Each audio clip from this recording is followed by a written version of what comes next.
امام احمد بن حنبل رحمۃ اللہ علیہ بہت بڑے محدث تھے. ایک بزرگ تھے شاہ بقی الدین ابن مخلد.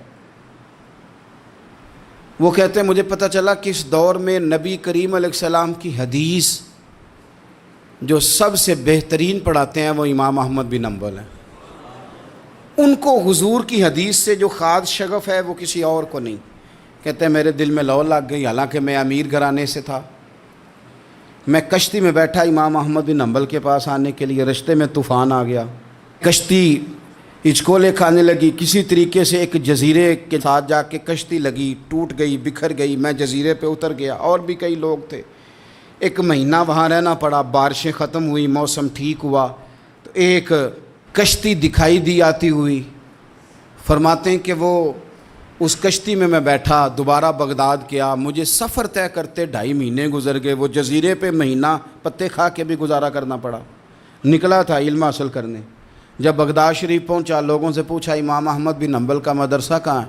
انہوں نے کہا وہ مدرسہ تو بند ہو گیا ہے، وقت کا بادشاہ مخالف ہو گیا، مسجد مدرسہ سیل کر دیا. امام صاحب کہاں ہیں؟ کہا گھر کے اندر قید ہیں. ان کے گھر کو سب جیل بنا دیا، چاروں جانب پولیس کھڑی ہے، اور ویسے بھی بغداد میں کرفیو ہے، ہر چوک چوراہے میں پولیس والے کھڑے ہیں.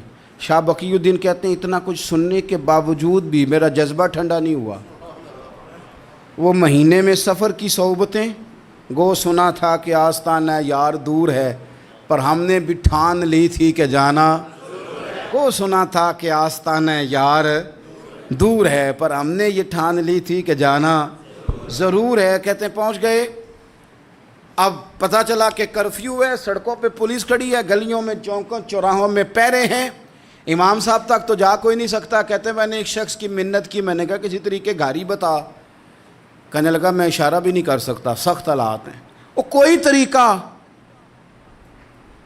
میں نے جب زیادہ تڑپ کے کہا تو وہ شخص کہنے لگا میں ان کے گھر کے قریب تجھے لے جاؤں گا اور گزرتے وقت صرف آنکھ کا اشارہ کروں گا. کہتے ہیں میں نے کہا یہ بھی ٹھیک ہے. ان کے گھر کے تیری تلاش میں پھرے نا ہم جنگل پہاڑ اور دشت میں. ان کے دروازے کے قریب اس نے اشارہ کیا. شاہ بقی الدین کہتے ہیں کہ میں گھر دے کے آ گیا واپس. اب میں سوچنے لگا کہ کیسے امام صاحب تک پہنچنا ہے. بڑی تجویزیں سوچیں، بڑی تجویزیں، کام والا بن جاؤں، پھیری لگانے لگ جاؤں. پھر سوچا کہ اگر میں کچھ بیچوں گا ریڑھی پہ رکھ کے تو کوئی خریدنے نکلے گا، کوئی نہیں نکلے گا. کس طرح کروں، کیا کروں، بڑی سوچیں. بالآخر میں نے طے کیا اللہ اکبر.